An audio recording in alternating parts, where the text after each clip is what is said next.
Okay, so before we go any further, I want to give you a warning that this video is going to have spoilers for Avengers Endgame. So if you have not seen the film, don't click this video or don't watch any more of this video. Now, understand that the video is going to be discussing time travel, and I know some people are going to say, "Oh, well, the fact that there's time travel, you're already spoiling that." And it's really not the case. If you watched Ant-Man and Wasp, you should know they were going to do this. I mean, it's not even a secret anymore. They were going to do time travel, but some people are confused about the time travel in Avengers Endgame. So I made this little chart here.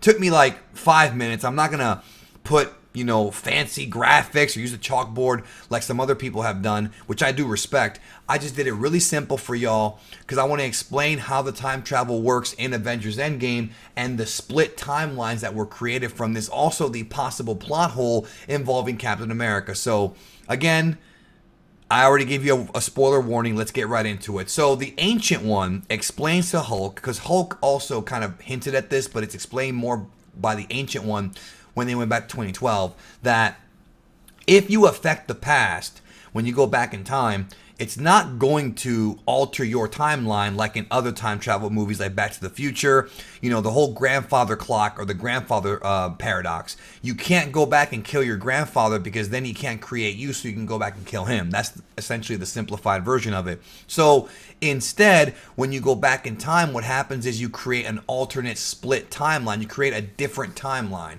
And this happened several times in Avengers Endgame, and I'm curious to see where things going forward if they're going to be addressing the alternate timeline. So this happened a few times. Now in the film, the Avengers go back to 2012, 2013, and 2014 for Thor Dark World, Avengers the first film, and Guardians of the Galaxy to get the Infinity Stones.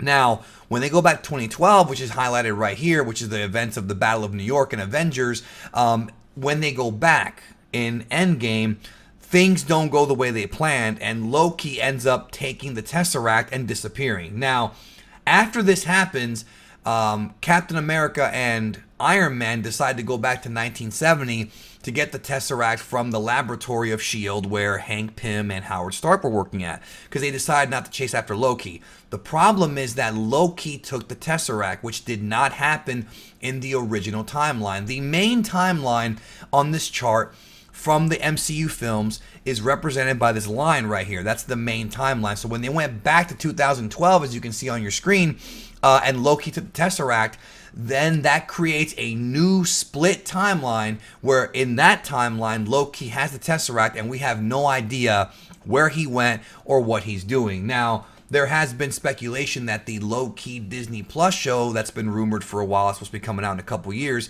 with Tom Hiddleston, is going to be covering Loki using the Tesseract to do, rambunctious things or whatever.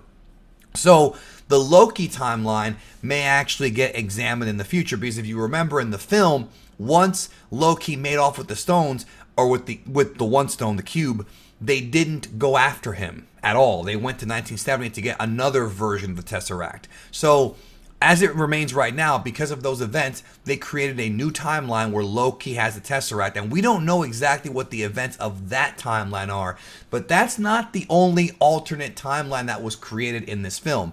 The main one that I think is interesting is going to be the alternate timeline in 2014. So if you remember in the film, Nebula, War Machine, Black Widow, and Hawkeye go back 2014 to get two of the stones, the Soul Stone, the Power Stone. I think it was the Power Stone. Yeah. So what happens is Nebula's Wi-Fi connection ends up getting linked with the 2014 Nebula, and Thanos from 2014 finds out what the Avengers' plan is, and then in the climax of the film, Nebula from 2014 switches with Nebula from 2018 or whatever, from the Infinity War time. Like, it's 3 weeks after Infinity War, so it's still 2018 when the movie, that part of the timeline takes place. And, but again, 5 years did pass, so it technically is the 2023 version of Nebula. Either way, it's the main timeline version. She switches with that Nebula, goes to the future, opens up the time portal, and then we have right here, as I highlighted, Thanos' journey. Now, here's the thing. So Thanos Nebula from 2014, the Black Order, and Gamora, all from 2014, end up going to the future to 2023 to fight the Avengers in the climax of the film. And of course, Tony Stark snaps his fingers, and that ends up destroying the Black Order. And Thanos, and earlier in the film, Nebula gets shot by future Nebula, and Gamora, we don't really know her fate. Like, we don't know where she went. Presumably, it's going to be covered in Guardians 3. But what we do know is that when Thanos and the Black Order left 2014 and went to 2023, that created another timeline, because there is no Thanos in 2014 anymore. So as a result of that, in the new alternate timeline without Thanos, he never got the gauntlet. He never snapped in that timeline. Who knows what happened to the rest of the stones? I mean, obviously Captain America did go back and fix all this and put the stones back where they belonged. But even though he did that, Thanos still does not exist in 2014. That cannot be reverted. You can't change that, because Thanos left 2014 and went to 2023. And that was done with a time machine, not with the time stone. So as a result of that, like I said, there's no Thanos. So there is another timeline in 2014 where Thanos does not exist. Even though Cap put the stones back, because Nebula was captured and all that stuff happened that was unrelated to the stones, nothing, you can't like stop this from happening. There is a new timeline now without Thanos, without Gamora, without Nebula, and without the Black Order, without the entire Thanos army, presumably, in 2014, the alternate 2014. Of course, the main timeline events still happen. Now, fast forward to the end of the film. This is where we have somewhat of a plot hole here. So Captain America appears in 2023 as an old man, and he reveals that when he went back in time to put the stones back where they belonged, he made a decision to stay with Peggy Carter. Now, I wrote the arrow here going back to 1970 because I assume he may have gone back there, but he may have actually gone back even further. They didn't actually explain to us how far back Cap went. They never explained that to us.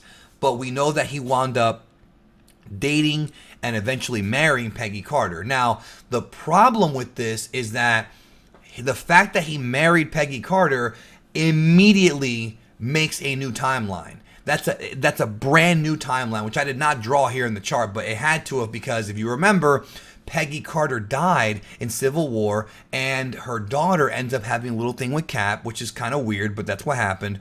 Obviously, that film was written way before this one, but nonetheless, the fact that Peggy Carter died and the events of Civil War, Winter Soldier, Avengers, all this stuff had to have happened, because you can't alter time in the main timeline. This would have created a new timeline where Captain America married Peggy, and we have no idea what would have happened to the Avengers, because if he marries Peggy in the past, he never joins the Avengers. The events of Winter Soldier never happened.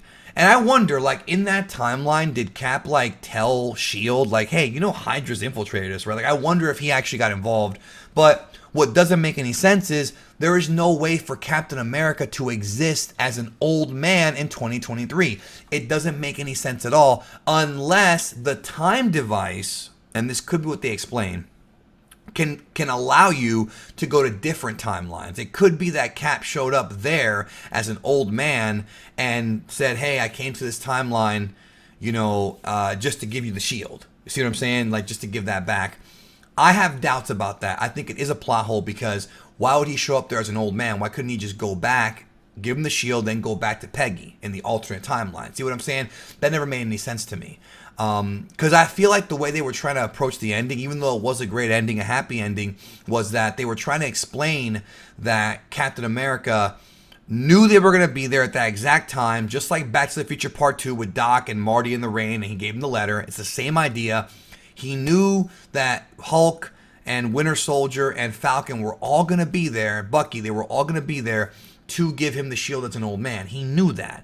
And so he showed up there and change the timeline. But again, that contradicts the alternate timeline theory. You can't change the main timeline, and by him being an old man, that means that he would have lived all these years with Peggy, not gotten involved in the fight at all, not done anything with the Avengers, got married to Peggy. None of the events that happened in Winter Soldier would have had any relevance to him, because Peggy does give him that speech in Winter Soldier as an old lady. You know what I'm saying? None of that stuff had any relevance, because it's a different timeline. But the fact that he's in the main timeline is without question a plot hole that cannot be denied. I mean, again, I still love the movie. This is not me attacking the movie. I love the film, and I love the ending. It's a perfect ending to Cap's character, but it is one that contradicts the timeline theory or the timeline explanation that the Ancient One and Hulk gave us that we presume was going on. So Cap should have never been an old man in the main timeline. Old Man Cap was obviously a reference to the comics. It was a great thumbs up to the fans who love Cap and wanted him to get with Peggy. It happened, but that should have been a different timeline that skewed down, and it was a third timeline now where Cap and Peggy were married, and we don't know if they had kids or not. We have no idea, but either way, that is a plot hole at the end of the film. But again, it's a satisfying conclusion, so I don't let that ruin the movie for me at all. But it is something that should be noted. So again, we now have 4 timelines technically, 3 that are confirmed, then the 1 plot hole. But if they fix it and say, well, because they might later on, the Russos might say, well, he can go in between timelines with the device. Okay, that makes sense. Fine. It doesn't make that much sense, but that's obviously a cop-out answer. But it's still one that would cover up the plot hole somewhat. Either way, this is the explanation of the timelines in Avengers Endgame. Hopefully, I made it clear to everybody and everybody can understand what's going on. This is not the same kind of time travel as other stories. This is more like Dragon Ball, where you have the multiverse theory. So now we have multiple different timelines with different events. And I am curious about where things go going forward. So anyways, that's it. Hope you understand. I hope I made it clear. Hope everybody likes it. Again, excuse the simplicity of the video, but I wanted to get it up because people are confused, and I feel like I wanted to get this out for you guys. So I love you guys. Subscribe if you're new here. I got nerd content like crazy. We're talking Star Wars, Avengers, all kinds of cool stuff here on Geekdom 101. World of Geekdom, my second channel. First one's Geekdom 101. Thank you, and I'll talk to you next time.